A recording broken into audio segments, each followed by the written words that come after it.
In celebration of Fallout Season 2 releasing, I've decided to make a trio of Fallout builds, in different Fallout games, with each based around one of the main characters of the show.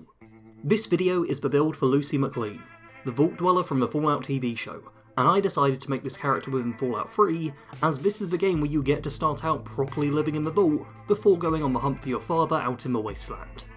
The starting special stats for this build are 4 strength, 5 perception, 4 endurance, 4 charisma, 8 intelligence, 8 agility, and 7 luck.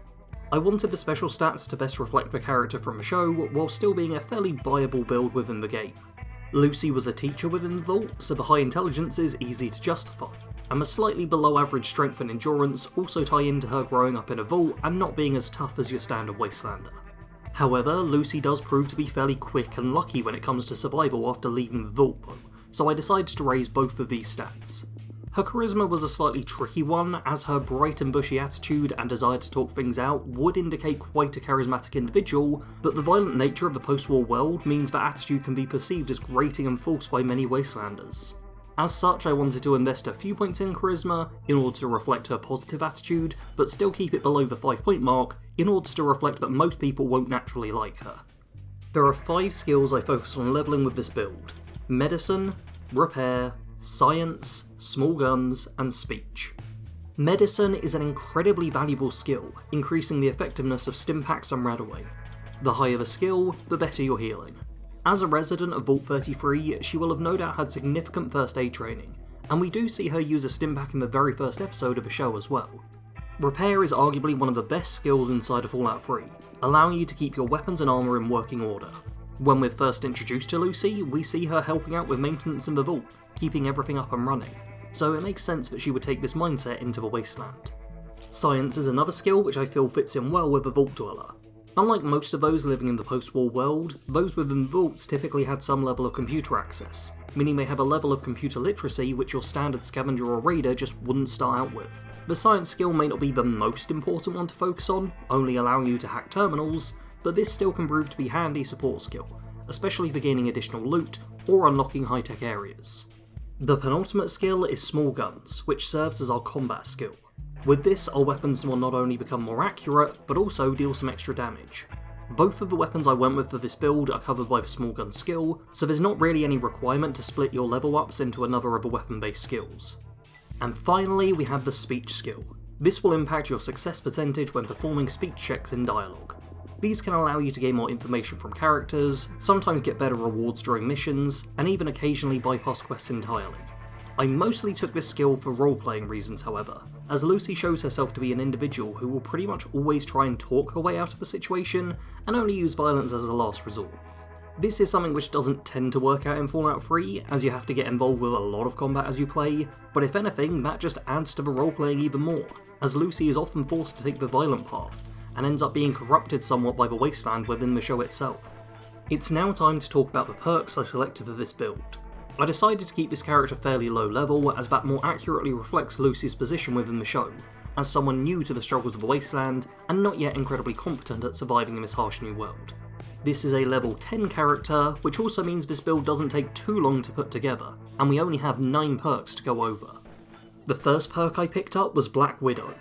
If you've seen the first season of the Fallout show, then you know just how accurate a pick this perk is, especially for the first one. The perk itself is also pretty helpful, granting us plenty of instances of unique dialogue, but also a 10% damage boost when fighting against men. Next up is Daddy's Girl. This is another one I picked primarily for the role-playing side of things, as Lucy is someone who cares deeply about her father at the start of the show, and living up to his example seemed to be one of her main motivations.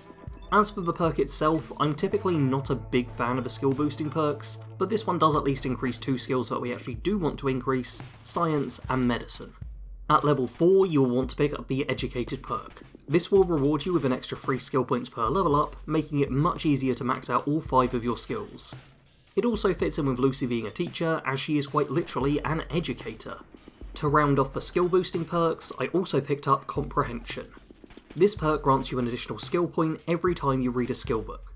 Depending on how many of these you come across, this perk can be more or less helpful. Still, it's another way to boost your skills even further, making it super easy to become a well-rounded build. Next up, I picked Entomologist. This makes you significantly stronger when facing bug-type enemies, such as radroaches, which are often a problem within the vaults dotting America. This is quite a helpful damage boost for the early game in Fallout 3, as you'll often be facing rad scorpions and giant ants, which can otherwise prove as mildly challenging enemies. And while focusing on damage perks, let's now talk about Bloody Mess. This adds a flat 5% damage boost to everything you do, but can also cause enemies to explode in a shower of blood and gore. The damage boost is obviously helpful, but I mostly went for this perk as it helps to replicate Lucy's horror at the violent nature of battle above ground. She went from a relatively peaceful and pleasant life underground, to one where danger and violence are constants to have to deal with. We then have the Gunslinger perk, which improves accuracy in bats with one-handed weapons. As both our weapons are one-handed, this is just a flat boost to accuracy, helping us to land more powerful headshots, or just consistently get body shots on our targets. What will help both in and out of bats is Finesse. This perk increases your critical hit chance, which pairs extra well with a high luck build. Critical hits can occur randomly, with the chance typically based off of your luck stat. Whenever you get one of these crits, you deal substantially more damage, so the more of these you can get, the better. And finally, we have the Child at Heart perk. This will unlock several bits of unique dialogue when speaking to the children of the Wasteland. This ties in nicely to both Lucy being more of a diplomatic person, and also her wide-eyed wonder at the world being more in line with that of a child's. She's very much young at heart in many ways, and this perk will often help to reflect that. Onto the equipment now, starting with weapons. The main weapon for this build is the humble 10mm pistol. You will be given this weapon by a martyr while still inside of the vault, and while not a particularly strong weapon, it is fairly reliable, easy to acquire ammunition for, and simple to keep repaired to boot. There is a unique variant of this weapon in the form of Colonel Autumn's 10mm pistol, but acquiring this requires some funky camera manipulation during one precise point in the game, so I didn't want to make it an essential part of the build, as most players will never run across it. The reason I went for the 10mm pistol is that it's pretty much the main weapon that Lucy ends up using during Season 1 of the Fallout TV show.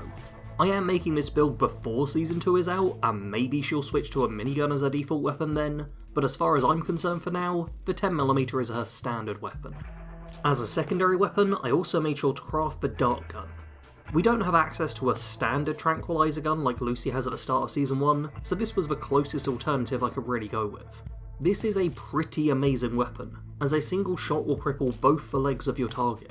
So many of the most dangerous creatures in the Wasteland rely on charging you and dealing melee damage, and by crippling both their legs at once, they suddenly lose almost all of their movement speed, and can be easily outmaneuvered, making fights against them trivial rather than deadly.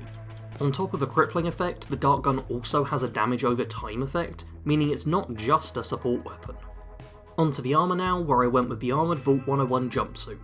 This looks almost identical to the modified vault suit that Lucy ends up using within the show, plus this is a strong armour choice for the early game of Fallout 3.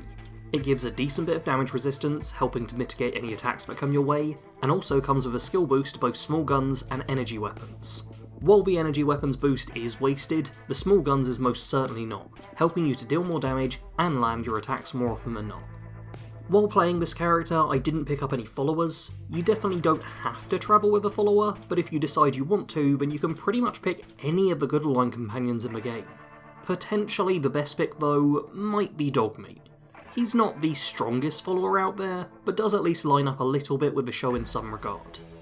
This is a fairly basic combat build that doesn't really require any advanced strategy to play. Most fights you'll just be shooting at the enemies with your pistol while spamming stimpaks whenever you start to take damage.